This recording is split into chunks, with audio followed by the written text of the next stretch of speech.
Greetings, fellow slackers. If you've been paying attention to the news lately, you might have heard that people are quitting their jobs en masse. Mostly because we're all sick and tired of our crappy working conditions. It's getting to the point that we have a little bit of a labor movement on our hands. But people still need to pay for bills, so why are people quitting jobs in the first place? Surely there must be more reason. Well, speaking as someone who has been working since they were a teenager and has held every position from dishwasher to high-paid office monkey, I can tell you this. Work sucks in this country. People work long hours and are getting increasingly smaller slices of the pie. Now, we Americans value hard work, almost as much as we value greasy food and declaring war against countries we can't point to on a map. And there's nothing wrong with hard work in itself, but there comes a point where it stops becoming a value and starts becoming an excuse for employers to exploit their employees.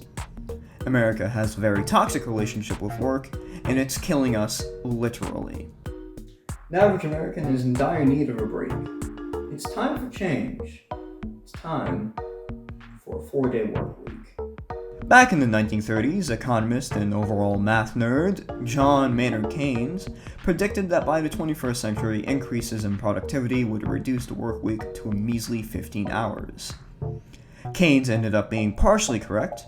By the year 2000, an employee in the 21st century could accomplish all the weekly work of an employee from the 1950s in just 11 hours. This is why our generous corporate masters have effectively raised real working hours instead of slashing them. Now, if you think something doesn't add up there, you wouldn't be wrong. Not only have wages failed to keep up with productivity, but so has leisure time. According to a Gallup poll, most Americans have work weeks closer to 47 hours per week than 40. This is because the internet and other forms of instant communication have made employees more accessible during their off hours. Many people now feel they need to be constantly available in order to be considered team players, as some beady-eyed middle management might put it. However, it's not like we need to work as hard as we do to maintain our standard of living. Many of the developed countries haven't seen increases in real working hours, and yet they still have the same standard of living as we do, or even better. The Netherlands, Norway, Denmark, and Switzerland all have average work weeks less than 34 hours per week. Hell, even the notoriously hard-working Germans have it better than us, with an average work week of 35 hours. Despite Europeans being a bunch of lazy slackers, all those nations have some of the best living standards according to the OECD. Meanwhile, some countries like Iceland recently cut hours without wage slashes and even saw increases in productivity. While workers in Europe seem to be enjoying frivolous luxuries like 3 weeks worth of vacation and shorter work days, we industrious Americans are doing the sensible thing, working ourselves into early graves. Heart disease remains the number one leading cause of death in the US, while obesity rates in our less than fine nation are at 43%.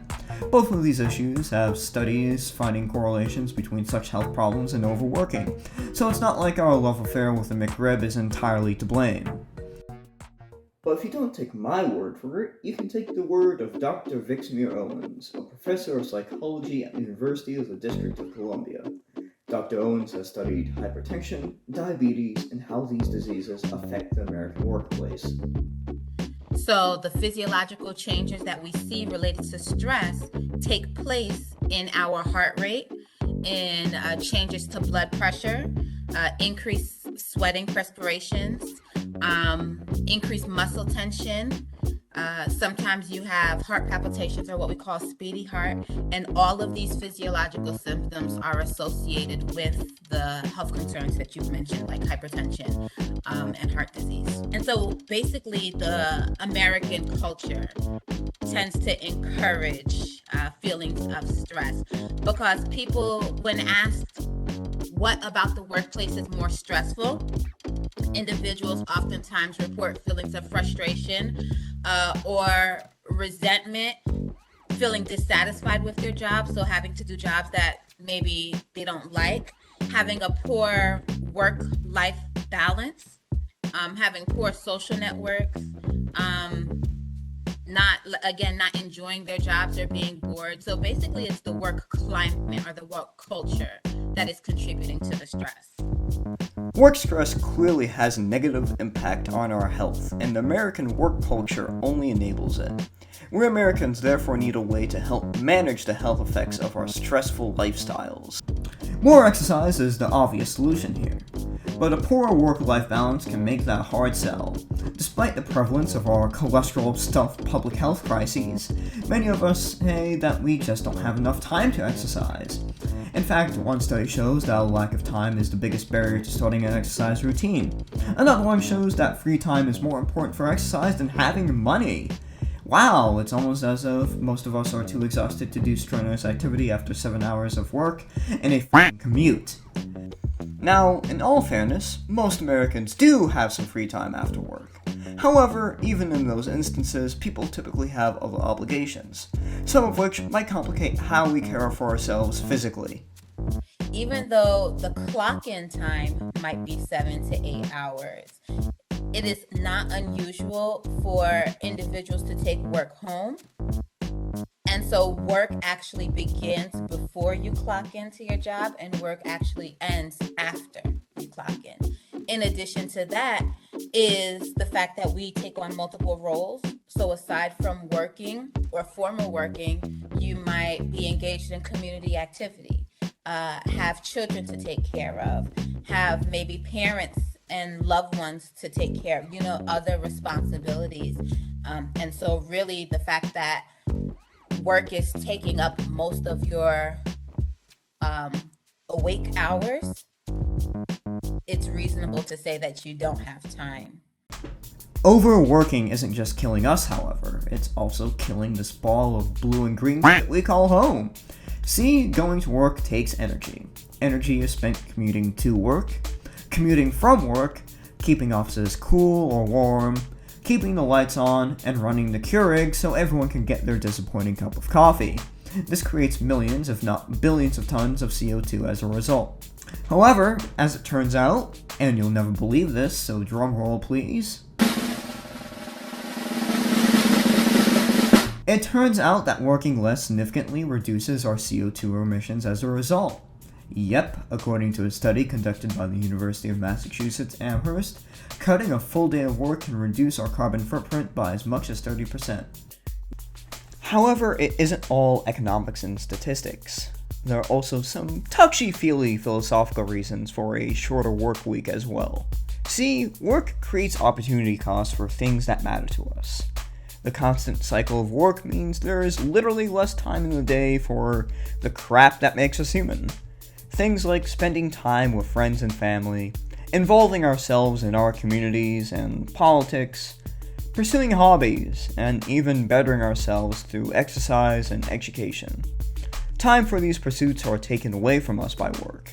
However, I think Peter Gibbons from Office Space can illustrate this point better than me. Michael, we don't have a lot of time on this earth. We weren't meant to spend it this way. Human beings were not meant to sit in little cubicles staring at computer screens all day. Pete isn't wrong here. Well, there isn't anything wrong with working a job you have a passion for. Not all of us have that privilege. Most of us have jobs simply to pay the bills. But working these jobs can take up an ungodly amount of time. In fact, we can spend anywhere between 14 and 21% of our lives working jobs that we have no inherent interest in or aren't even remotely satisfied by. I asked some friends what they would rather be doing if they had some more free time, and this is what they had to say. I would do a hobby. Like I would take pictures of nature. To me, nature is so relaxing and so therapeutic. So I would do more of that and just have more of a self-therapy session myself. I've been wanting to design my next tattoo, but haven't. I have the materials, haven't just had the time or mental space to do that. it would allow me to really pursue some of the things I'm interested in doing with my life that aren't necessarily the job that I use to survive. I never seem to have the time to get around to those things. And I would try to I would try to do some more practices that allow me to take care of myself and just be more creative. At the end of the day, a shorter work week isn't merely just about our personal health, self-preservation, or even justice for that matter. At the end of the day, a shorter work week is about creating time for people to be human and enjoy the things that matter to them.